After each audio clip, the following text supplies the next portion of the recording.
Oh, hey. Hey, hi, hello. What's up? Yes, we're here. We're here. Jeff, we're here. We're here, Ryan. We're at here. X10. This is X10. Times 10. 10 times the game. That's right. 10 times the games, 10 times the action, 10 times the excitement, 10 times the nudity. Microsoft's got a whole grip of games here. Yeah. Other publishers are representing here as well. And they're calling it X10.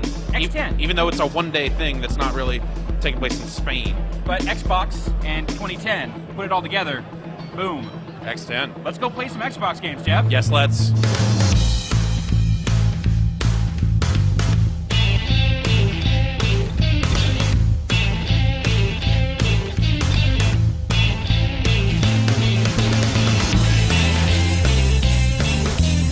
Seems to be some sort of back massager. I think that's what it is. I think it's a massager. Oh, geez. All right, now I'm joined by James Cope, producer of Ruffian Games.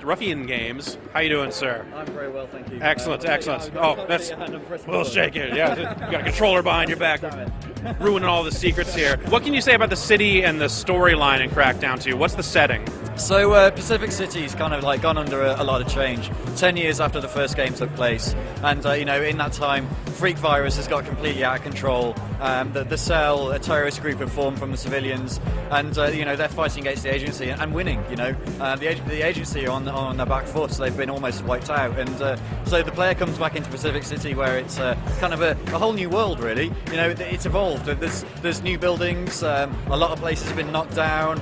They get to see places of devastation, places of rebirth, regrowth, and that kind of stuff. So you know, Pacific City's like we want to get players to like see what the city's like, how it's changing, where it's going, and just have fun with that. And that seemed like it was a very big part of the first game, just being creative and just like messing around in this big world, whether it was just, you know, doing stunts in the vehicles or, you know, trying to climb to all these buildings and all that stuff. And you were rewarded along the way. Your agent kind of grew in strength. Does that carry over into the second game? How is that expanded upon? One of the things that we're doing in Crackdown 2 is making sure that more players get to experience that superhero feeling, you know. So, you know, we're addressing the balance of some of the things that weren't quite right in the first game. Driving, for example, you know, it's a good one that people commonly complain about. So, you know, we're making sure that that's much more of a reward-based system. You know, every time you increase your driving skill, you actually get given new cars to play with, so that pulls players along a lot more, kind of reducing the levels you have to go to, less skill required, more ways of getting driving skill, J-turns, handbrake turns, more stunts, that kind of thing. So, you know, that's the way that we're kind of trying to take those familiar mechanics, but make sure that now that we understand what players really enjoy about Crackdown, making sure that that's a more kind of like balanced and understandable mechanic for the game. And you can take the whole thing online and play multiplayer. That's expanded a bit. How many players can you get playing through the campaign now? Absolutely. So, I mean, you know, a complete massive expansion for the game is 4-player co-op. You know, Crackdown, a lot of people love the co-op game in Crackdown, but it was 2 players only, and it was pretty limited. So you could only have like one mission active at a time, things like that. So the big thing for us now is like 4-player co-op. Any mission, any player can be going anywhere in the world. And then the other side of like online play is you know, the competitive multiplayer. So up to 16 players fighting against each other in game arenas. You know, parts of the world that we cordon off have like kind of like rocket tag games, deathmatch kind of games. You know, it's very, very kind of intense, very skirmishy, fast death, fast respawn, you know, lots of kills, just a very over-the-top 3D play space, you know, jumping around on buildings. You know, it's a very Twitch game, very, very high octane, really, really great fun. Same announcer as the first game? Absolutely. How could we not do it again? Perfect. Is he a total jerk right off the bat?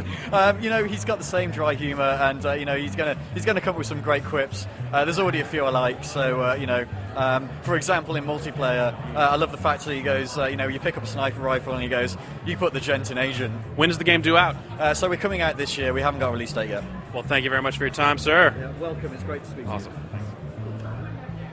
All right, well, that's going to about wrap it up from here at X10. We saw some great stuff, and, oh, hey, man.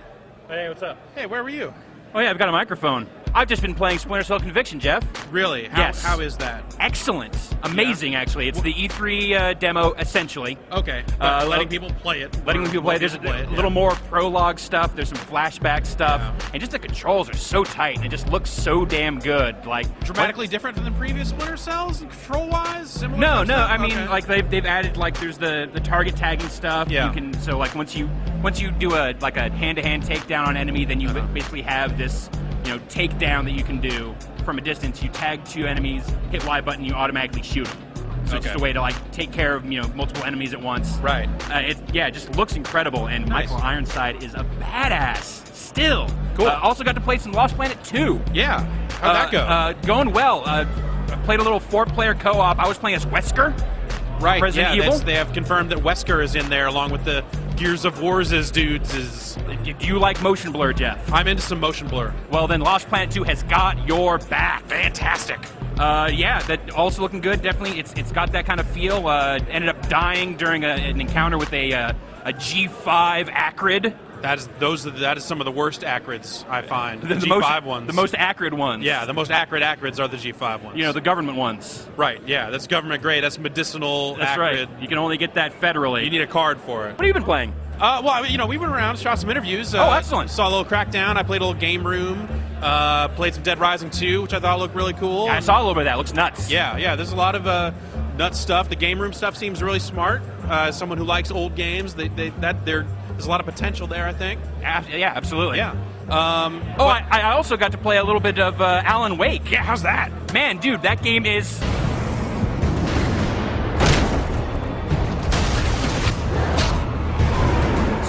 So yeah, dude.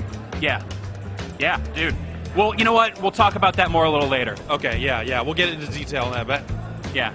All right, that's all from here. Absolutely. We're done. X10. Giant bomb done. I'll see you later.